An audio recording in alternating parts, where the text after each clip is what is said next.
Shalom saudaraku, jumpa lagi bersama saya Yohanes Talayan di channel ini. Terima kasih sudah setia, terus mendukung channel ini dengan like, komen, dan bagikan. Tuhan Yesus memberkati kita semua. Nah, terjadi lagi oknum pendeta, sekali lagi ini oknum ya, oknum pendeta itu mencabuli anak supir pribadinya sendiri. Jadi anak supir ini pendeta panggil dia datang ke kantornya dan memijit kakinya dan juga tangannya. Lama-lama mungkin keenakan sehingga dia mengajak anak ini, dan perlu tahu ya, anak ini masih di bawah umur. Dikatakan 16 atau 17 tahun gitu. Dan dia mengajaknya. Diiming-iming mau kasih dia HP harga 3 jutaan. Tetapi sebelumnya mari kita simak video fullnya supaya kita mengerti. Mari kita simak videonya. Hari ini aku podcast dengan korban dari pelecehan seksual yang diduga dilakukan oleh Pak Pendeta ya? Ya, oknum pendeta. Oknum pendeta. Saya baca dulu kali ya. Ini seorang pendeta di Blitar, katanya pendeta besar, yang melakukan pelecehan seksual terhadap 4 orang anak perempuan. Anak-anak ini adalah saudara kandung. Dan mereka berusia 7-16 tahun. Pendeta ini melakukan pelecehan, diduga melakukan pelecehan seksual terhadap anak-anak ini selama bertahun-tahun. Anak-anak ini akhirnya melaporkan pelecehan seksual ke polisi, namun orang tua anak ini mencabut laporan.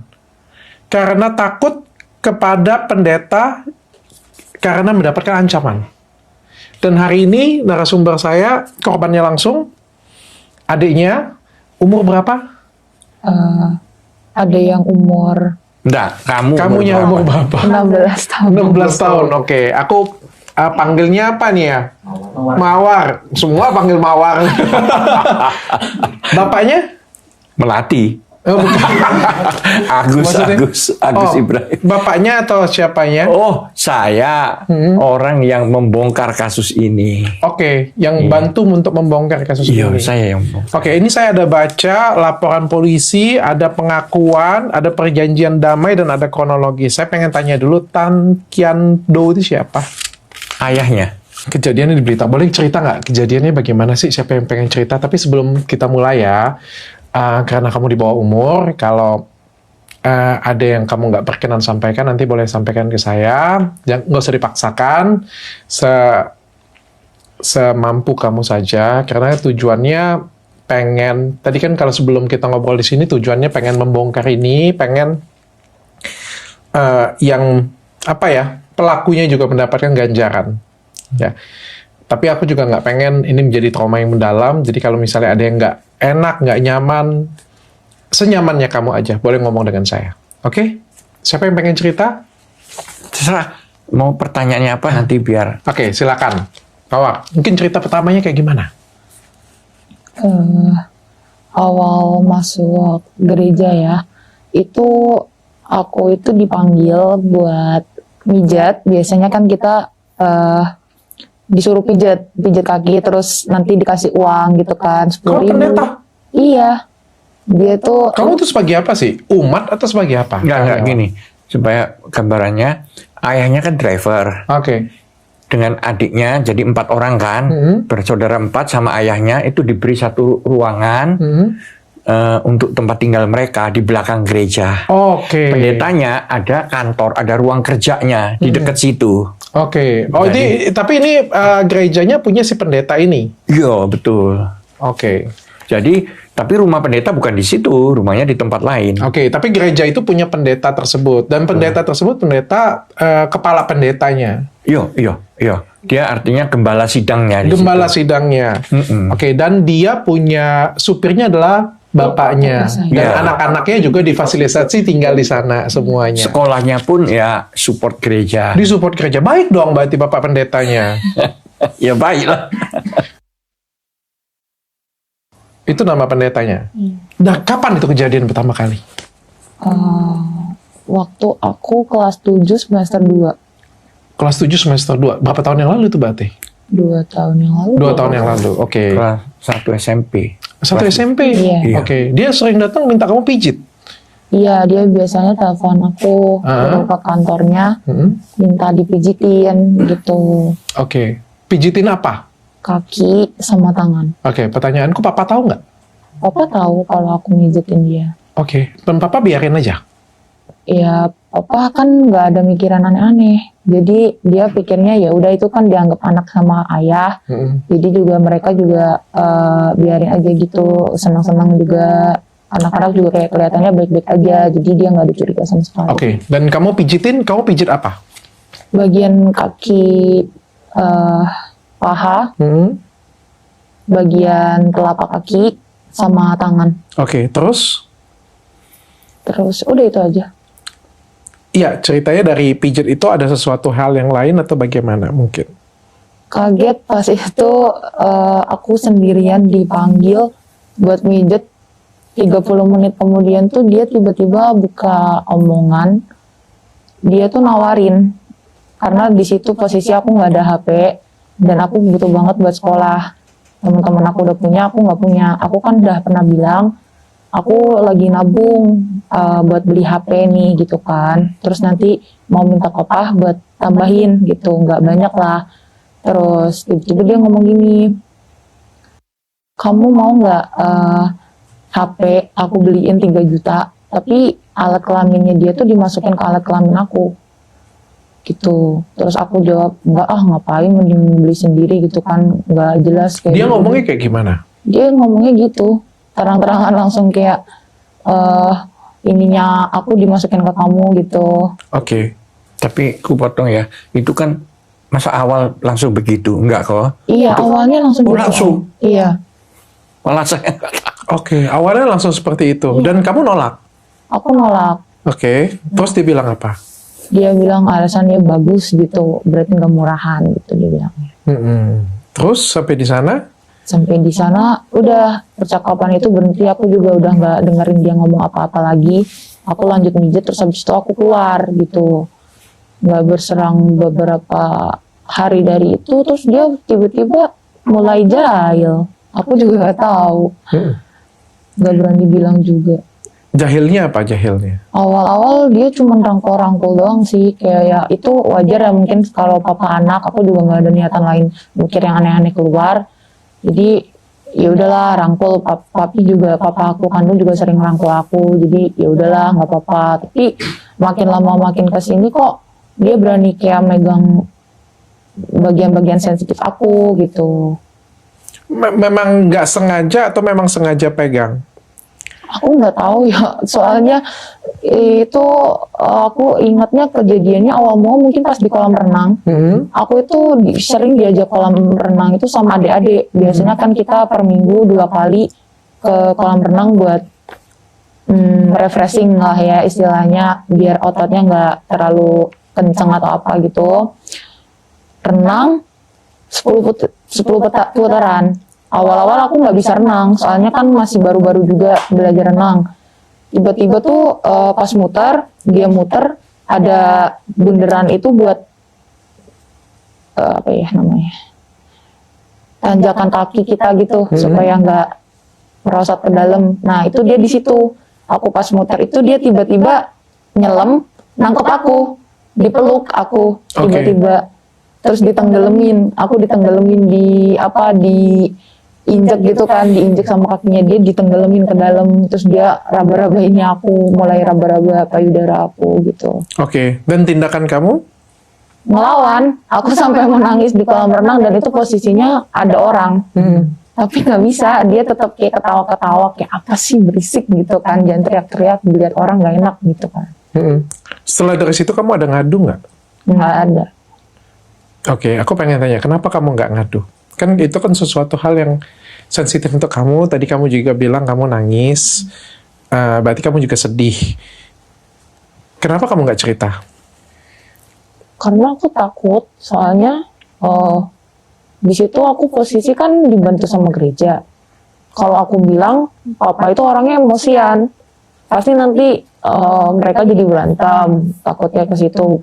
Mungkin juga nanti ada mungkin hantam-hantaman juga bisa. Jadinya aku juga mikir nanti sekolah aku gimana, adik-adik aku juga nggak bisa makan, nggak bisa sekolah gitu kan. Aku pikirannya ke situ, jadi aku nggak ngadu, aku milih nahan, ya udahlah gitu. Oke. Terus yang di kolam renang tuh ceritain aja nggak apa-apa. Serem Apalagi, itu. apalagi tuh di kolam renang. Mandi itu. Iya, yang itu setelah kejadian semua itu kan berlanjut terus tuh, nggak di kantor, nggak di satu tempat doang, sebenarnya bukan di Blitar doang, Oke. masih banyak beberapa tempat seperti Sarangan, Magetan, pernah di Wonogiri juga, Kediri. Ngapain? Itu biasanya kita nganter, papa itu nganter dia khotbah di gereja-gereja. Aku sama adik-adik diajak ikut buat ibadah sambil jalan-jalan gitu. Nah ya udah dari situ awal mula kejadian itu kejadiannya ke aku doang. 1 tahun itu ke aku doang, 1,5 tahun. Terus tiba-tiba mereka adik-adik aku juga kena, tiba-tiba aku tanyain, ternyata juga kena selama 1 tahun dia kenanya. Oke, diapain? Diapain Sama- lagi? sama kayak aku. seperti kayak di kolam renang. Iya, Enggak, sama yang di kolam renang yang kamu cuman aku bilang mandi doang. itu loh, Oh di iya, yang pancuran. mandi. Ya. Ya mandi itu juga pernah kayak kita renang itu kita mandi itu kan kita posisi anak-anak gak bawa sabun sampo sendiri, jadi ikut dia soalnya kan biar sekalian. Pikirnya kita sampo sabun itu nanti dia pakai duluan nih, terus nanti kita pakai juga di Oke. kamar mandi yang beda. Tapi ini enggak, jadi satu kamar mandi gitu. Oke. Awalnya di pancuran luar, jadi ada pancuran di luar itu, jadi orang lain kan ngeliat nih kita lagi belas. Terus nggak lama alasannya pancurannya sih diperbaikin, rusak gitu, jadi pindah ke dalam kamar mandi. Kalau kita nggak ikut nanti nggak diajak renang lagi gitu kan. Tapi kan ada kamar mandi cowok cewek kan, jadi kamar mandi. Enggak, itu campur. Oh, campur. Maksudnya Oke. beda, nggak ada tulisannya cewek cowok, Oke. terbuka umum gitu. Dan di dalam sana Ada aku, adik-adik aku sama dia. semua komplit. Iya. Nah, terus lalu Awalnya itu aku pakai baju pas bilas, tapi dia tiba-tiba tuh pernah ngomong, ngapain sih kayak sama siapa aja gitu kan, orang udah biasa lihat gitu, dia bilangnya gitu. Terus akhirnya mau gak mau juga aku bilasnya lepas baju, semua juga lepas baju gitu kan. Nah dia tuh gosokin, tiba-tiba tuh gosok-gosokin badannya adik aku, di adik aku yang paling kecil. Ya nggak apa-apa lah, bapak anak gitu kan aku. Tapi yang lain juga iya digosokin sama dia dari punggung sampai pantat. Terus terkadang tuh kalau misalnya gosokin pantatnya ditepuk sama dia, terus tangannya tuh sampai nyegrok ke dalam gitu. Itu juga berlaku ke aku. Sampai pernah aku nggak ngapa-ngapain, terus tiba-tiba dia datang, dia kencingin aku. hah? Iya. Pas Oke. di kamar mandi. Dan dia pada saat mandi itu dia juga nggak pakai baju apa-apa. Iya. Kalian empat ini juga nggak pakai baju apa-apa? Iya. Dia juga. Dia Jadi juga nggak berlima. pakai baju apa-apa. Berlima. Iya. Bugil. Maaf ya, Dek ya.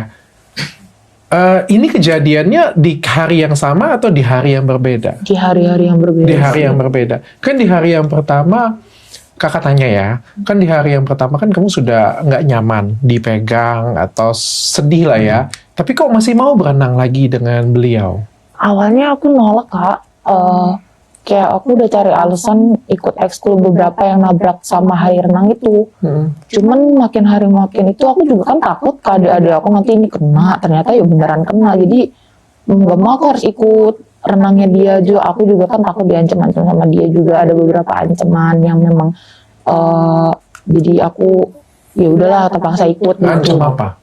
Diancam katanya kalau misalnya nggak ikut renang, udah nggak usah ikut renang sekalian sama sekali, nggak usah ikut renang selamanya gitu kan. Aku juga butuh renang karena jujur aja aku kalau nulis itu memang nggak bisa lurus gitu Kak, jadi harus bengkok, takutnya kan berpengaruh sama tulang-tulang aku, jadi aku tetap ikut renang. Oke. Dan tapi apa yang dilakukan kamu itu buat kamu nggak nyaman? Iya.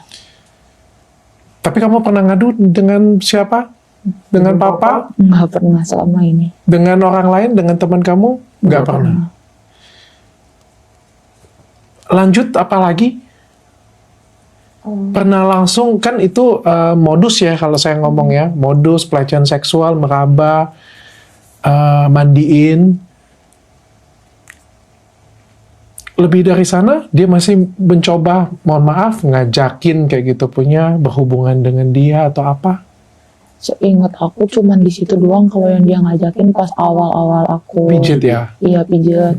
Terus bermula dia terus jahilin aku gitu, terus sampai kapan ya itu kalau nggak salah dia itu pas doa malam. Jadi di gereja itu kita ada program-program yang kayak ngadain doa siang, doa pagi, doa malam. Kalau doa malam itu setiap hari Jumat jam 10 kita mulai start doanya. Di situ namanya anak-anak ya kak ya, HP dibatasin karena besok libur kan, ya udahlah nyolong-nyolong main HP. Mereka nih doa nih, papa aku, si dia sama orang-orang gereja yang ikut doa itu doa, mereka penyembahan, nyanyi-nyanyi, nangis-nangis. 30 menit dari itu aku dengar dari luar kamar ada suara langkah kaki. Aku kan takut nih, HP aku disita, jadi yaudah pura-pura tidur. HP aku taruh, aku pura-pura tidur dan itu kamarnya posisi gelap. Adik-adik aku udah tidur. Kasur kita tingkat 2. Aku sama yang nomor 3 di bawah, yang nomor 4 sama nomor 2 di atas. Tiba-tiba dia ada masuk. Aku pikir cuma ngecek doang kan. Ini anak-anak udah tidur apa belum kan. Takutnya belum tidur, nanti besok istilahnya bangkong, nggak bisa bangun pagi, ngebo gitu. Tiba-tiba tuh berdiri agak lama, duduk, nggak berselang dari lama duduk, nggak tahu dia nengok-nengok doang gitu. Terus habis itu dia tiba-tiba ngeraba payudara aku. Posisi aku tidurnya terlentang gitu. Oke. Terus Kamu pura-pura tidur di situ? iya, pura-pura tidur. Di situ aku udah gak nyaman, udah mulai aku pengen nangis, aku pengen nonjok gitu, tapi apa ya kak, nggak ada kekuatan. Di situ aku kayak diem, kok selama ini berarti gini ya, apa dia doa tapi kok nyolong-nyolong gitu keluar buat kayak gitu ke aku. Terus tiba-tiba juga gak lama dari pegang-pegang payudara aku tuh celana aku dibuka kak, tangannya dimasukin ke alat vital aku. Dimasukin memang? Atau mencoba memasukkan?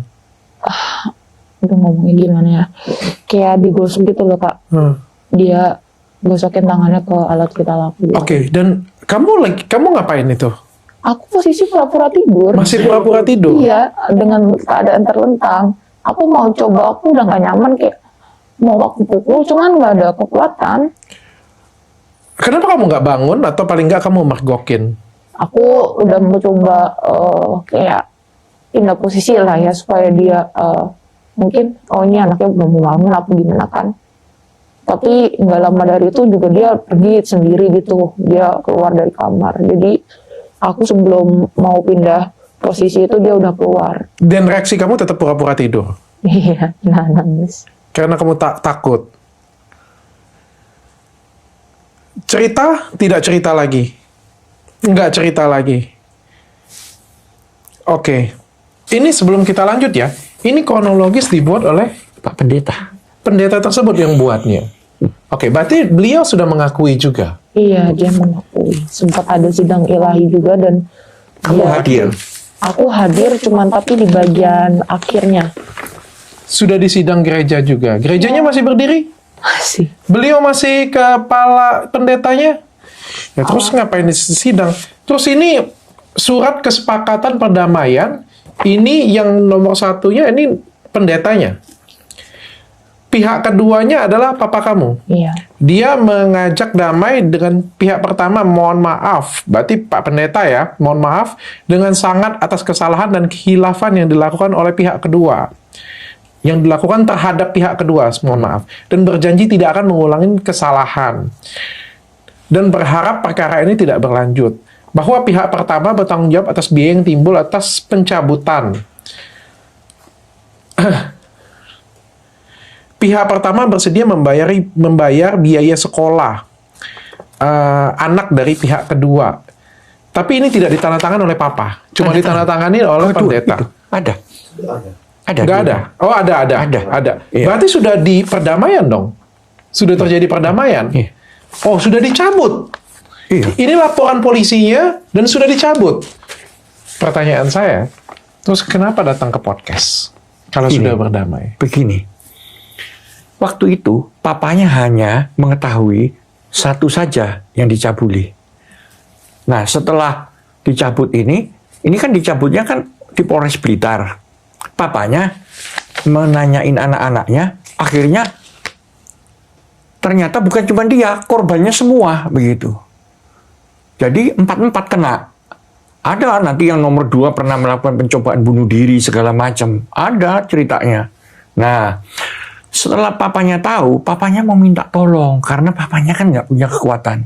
Begini loh, papanya ini kan orang yang di bawah kuasa dia.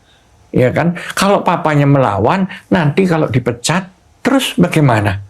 Makan sekeluarga, anak-anaknya dikasih makan apa, sekolahnya. Akhirnya papanya cari orang, siapa yang mau menolong dirinya.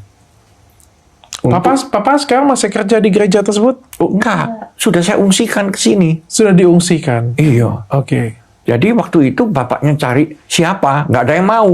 Sampai ada teman bapaknya ini, seorang pengusaha, bisikin saya, Bapak berani nggak ini membongkar kasus ini? Tapi Bapak harus berikan jaminan loh terhadap keluarga ini apabila sampai dipecat apa-apa. Sudahlah, saya kasih jaminan lah. Makanya saya bikin surat jaminan. Lantas saya bongkar itu semua. Begitu. Tapi kan saya takut juga kalau mereka masih ada di situ, kan bisa dibunuh atau diracun atau apa. Makanya saya bawa ke sini.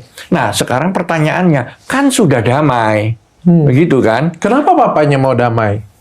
Ya, saya lah tahu lah. Artinya karena papanya di bawah tekanan waktu itu ya. Nah, Tekanan apa? Tekanan ini kan ada yang bilang, loh kalau kamu nanti begitu nggak mau berdamai, nanti gimana sekolah anak-anak ini? Nanti gimana kelanjutannya? Nggak tinggal di situ. Ini kan sebenarnya tekanan. Ada lagi ya bilang, nanti kalau nggak mau damai, nanti ini tersiar keluar, jemaatnya terpecah belah, kamu lo tanggung jawab begitu. Bapaknya kan, ini kan tekanan rohani. Akhirnya bapaknya ya sendirian, ada lawyer, ada pengusaha, ada pendeta mengelilingi dia. Ya akhirnya ya dia orang kecil yang nyerah, ya sudah tanda tangannya gitu. Oke, Papa ada dapat sesuatu dari surat perdamaian ini? Jaminan itu karena tahunnya cuma korbannya aku dijamin sampai kuliah. Ada dapat sejumlah uang? Enggak. Dapat Tapi sepeda motor. ya, Honda sepeda Vario motor. tahun 2013 seharga 10 juta rupiah. Ada. Sakit kepala aku sumpah. Nah, terus kenapa kok saya bawa ke Jakarta kasusnya? Ini kami sudah lapor ke Bareskrim. Kami bawa kasusnya ke Jakarta karena di Blitar ini kan polisinya ngaco juga gitu loh. Bagaimana mungkin ini bisa ada perdamaian? Ini kan kasus yang ancaman hukumannya 15 tahun loh. Apalagi dilakukan oleh pemuka agama.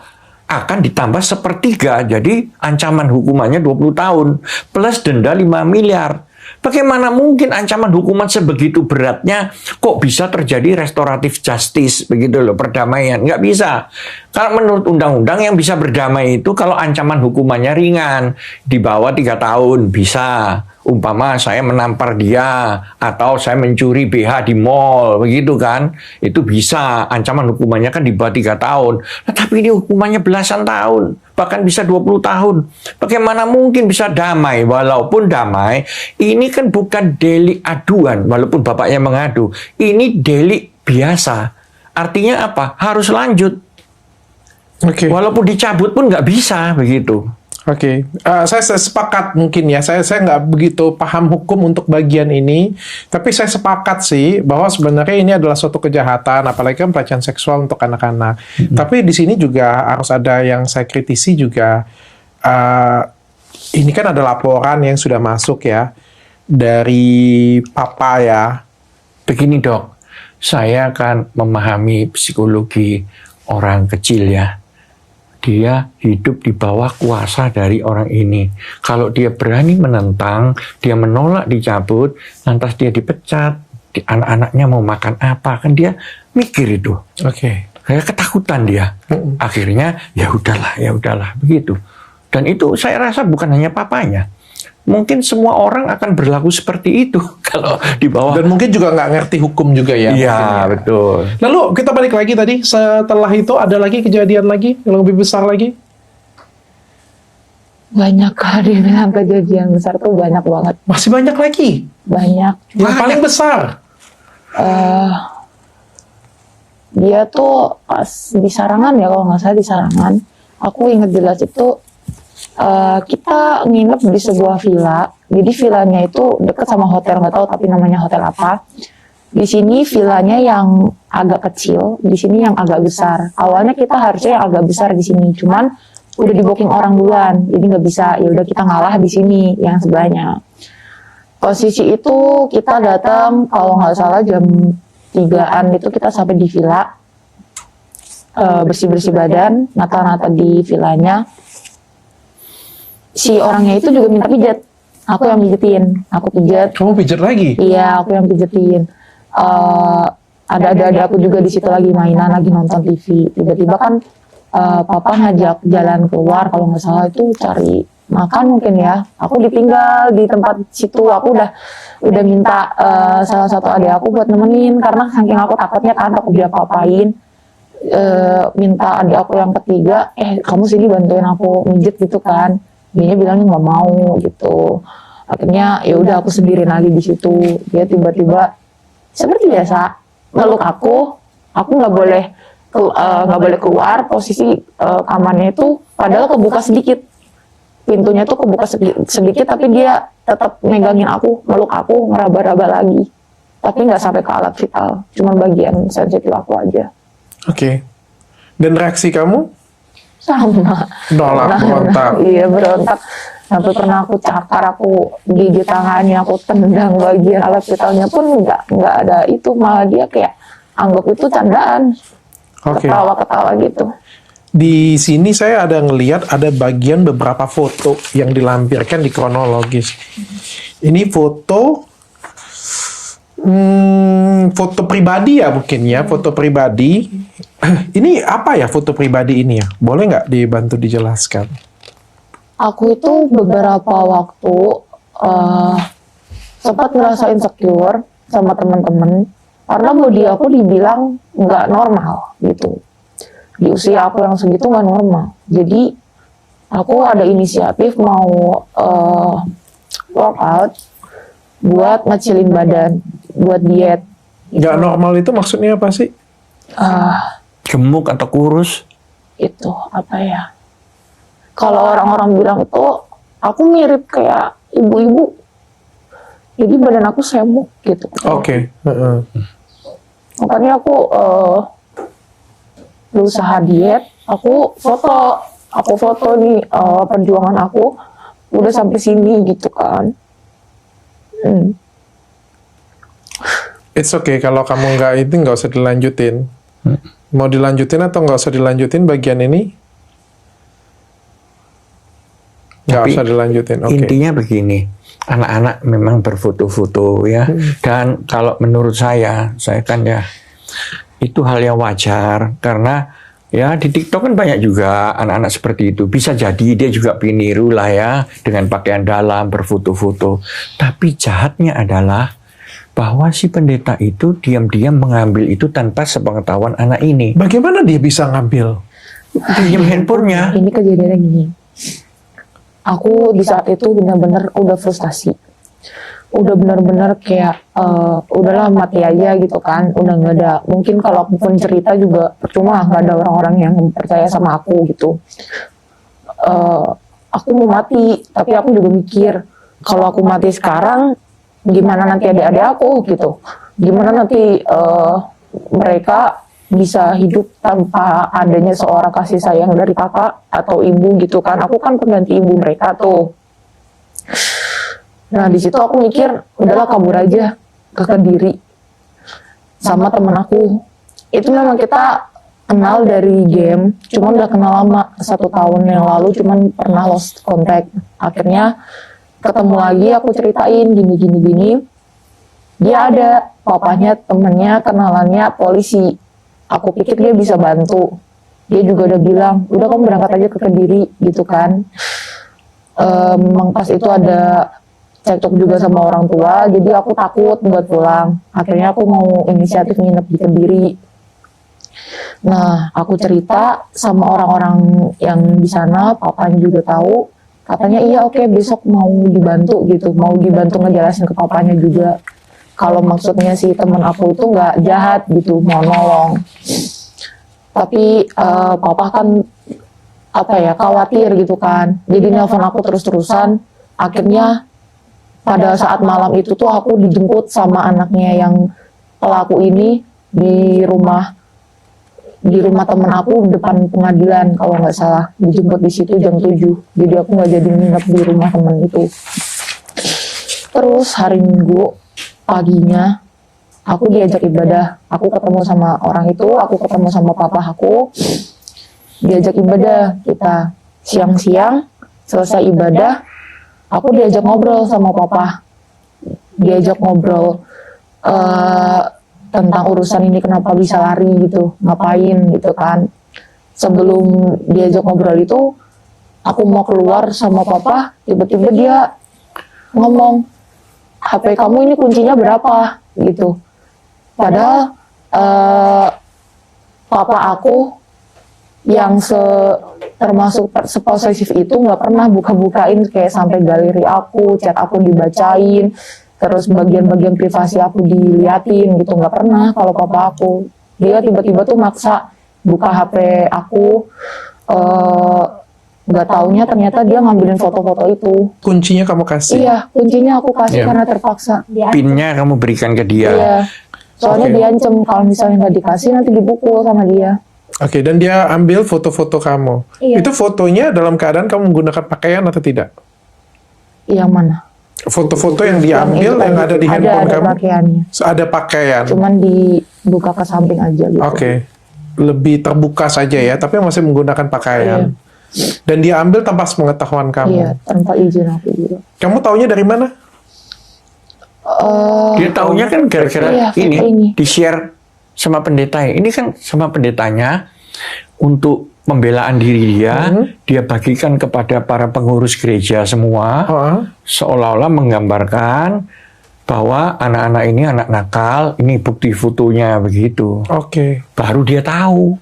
Kok ada foto saya di sana? Iya, karena kami beritahu. Oke, karena dia membela diri di dalam gereja. Ini kalimat terakhirnya saya bacakan ya. Aku nggak tahu ini dibuat benar oleh oleh Pak Pendeta atau tidak, karena tidak ditandatangani di sini. Tapi ini menurut dari ceritanya tadi, Konsepnya ada, sudah saya berikan. ini ditulis sendiri oleh Pak Pendeta. Enggak, tapi ada beberapa koreksi yang dia tulis tangan, dia ganti dengan tulisan tangan dia paraf di situ. Oke, informasi ini ditulis dengan tujuan agar peristiwa pelecehan yang saya lakukan diletakkan pada konteks yang benar dan komprehensif. Sekalipun saya sadar tindakan pelecehan yang saya lakukan tersebut tetaplah melanggar hukum. Sekalipun sebenarnya dari lubuk hati saya yang paling dalam tidak ingin menjelaskan keberadaan dari anak-anak papanya, sebab didorong rasa kasihan, tetapi karena saudara papanya sudah menyebarluaskan kasus ini ke media. Saya punya hak jawab untuk menjelaskan yang sebenarnya supaya dapat informasi yang berimbang. Oke. Bahkan adiknya yang kedua diajak tinggal di rumah pendetanya. Dan waktu dicabuli, istri pendetanya melihat, ya kan? Oh ya? Iya. Istrinya nggak marah? Enggak. Nangis katanya, pergi. Mohon maaf ya, ini pendetanya kan sudah ketahuan, sudah di sidang gereja juga. Masih bisa jadi pendeta? Begini, sidang gereja kan gereja milik dia. Jadi dalam sidang itu hakimnya dia, jaksanya dia, tersangkanya dia, keputusan diambil untuk dia. Tapi kan pasti ada beberapa pengurus gereja yang lain hadir di sana. Ya pengurus gerejanya kan di bawah power dia kan powerful. Lah pengurus gerejanya ya manggut-manggut aja, pokoknya nggih aja, iya aja, nggak berani ngelawan. Kalau nggak salah kan keputusannya dia kan demisioner lah 3 bulan gitu aja. Tapi selama 3 bulan itu dia masih berani khotbah di tempat-tempat lain. Iya. Iya, bukan. Tapi maksud saya kayak gini ya. Walaupun saya bisa memerintahkan, walaupun saya pimpinan yang paling tinggi, saya bisa menyelamatkan diri saya atau bisa. Tapi kan orang yang ngelihat kan jadi nggak percaya lagi dengan dia. Harusnya seperti itu ya. Apalagi kan ini kan suatu sosok panutan di dalam agama ya. Nah, begini, Dr. Richard. Kalau kita dalami ya di dalam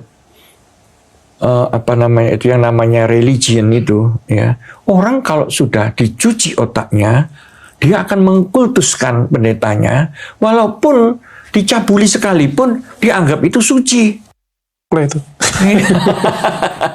Loh, iya. dan itu terjadi, ya kan?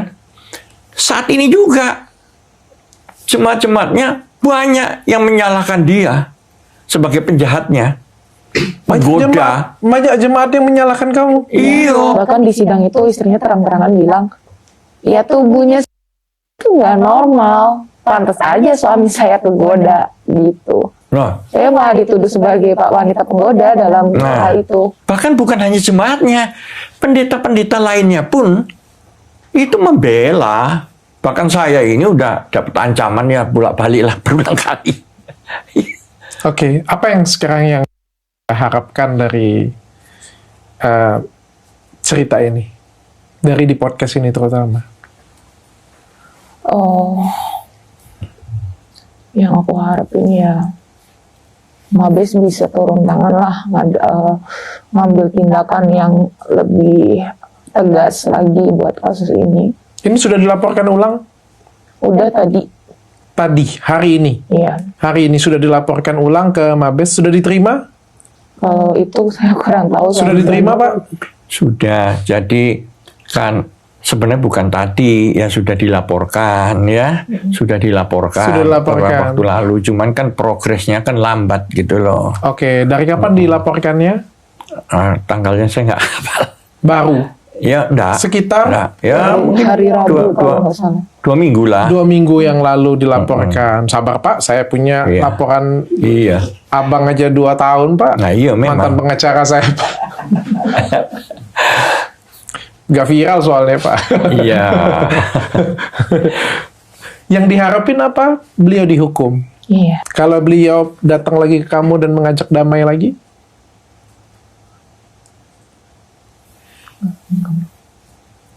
Kali ini korbannya siapa? 4-4-nya atau 4-4? 4-4-nya. Dan 4-4-nya itulah yang kami laporkan Oke. ke Mabes, begitu. Ke Bareskrim ya. Dan sebenarnya kalau saya sih sebagai hamba Tuhan, saya melihat ya saya hanya mengharapkan keadilan itu bukan hanya untuk orang kaya. Biarpun orang nggak mampu pun harusnya equal before the law, ya kan? Samalah semuanya. Jadi ya kenapa saya mau, bahkan saya ini udah bolak-balik ke sini kalau nggak salah ini udah 5 kali loh ke Jakarta. Dan itu semua biaya dari saya. Nggak ada. Artinya itu dari orang tuanya. Ya saya tahu memang karena nggak mampu. Saya berjanji sama orang tuanya, saya akan perjuangkan kasus ini, anak-anakmu ini mendapatkan keadilan. Tapi bukan hanya anak-anakmu yang mendapatkan keadilan, saya bilang. Pendetanya pun juga akan mendapatkan keadilan. Oke. Artinya, biar berimbang. Kalau kita main hakim sendiri tidak boleh. Lebih baik kita bawa ke pengadilan. Terserah Pak Hakim keputusannya. Pak Hakim bilang, oh ini bohong semua anak-anak, maka pendetanya dibebaskan. Ya kita ikhlas terima. Tapi paling nggak sudah berjuang ya, Pak? Iya, itu yang paling Apa-apa, Pak, penting. bayaran Bapak mahal. Langsung dibayar oleh Tuhan Yesus nanti, Pak. Berkat tersendiri untuk Bapak. Oke, mungkin sebelum aku akhirin, aku mau kasih sedikit note ya, mungkin untuk yang nonton. Sebenarnya kejadian seperti ini banyak terjadi di masyarakat, cuma ini bukan permasalahan korbannya yang pengen, korbannya yang genit, korban yang mau. Kadang-kadang yang aku lihat sih sebenarnya korbannya banyak nggak ngerti apa-apa sih. Nggak tahu nih kalau misalnya kita seperti ini kan, apa nih harus saya lakukan nih? Ada banyak ketakutan yang kita simpen, akhirnya kita nggak merespon seperti halnya orang-orang yang mungkin ada di kota, yang lebih tahu, bukan lebih pintar tadi, lebih tahu lah apa yang harus dilakukan, bahwa ini adalah kejahatan yang luar biasa sebenarnya. Jadi hindarin hal-hal negatif kepada korban, karena kan kesian ya, korban sudah jadi korban, terus dapat hujatan lagi, dapat nyinyiran lagi. Aku berharap ada keadilan sih, kalau memang misal Pak Pendetanya itu melakukan pelecehan seksual, ya aku berharap bisa dihukum seberat-beratnya. Karena kalau misalnya ini benar terjadi, pasti ini bukan yang pertama. Pasti sudah ada korban sebelumnya dan akan ada korban selanjutnya. Kita hindarin itu, dan orang yang mampu berbuat seperti itu menurut aku nggak pantas dicontoh secara agama.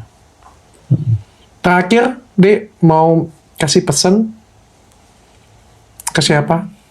Bebas. Ini buat maaf aja sih ya, kalau memang buat aku nggak ada keadilan, setidaknya ada keadilan buat adik-adik aku. Karena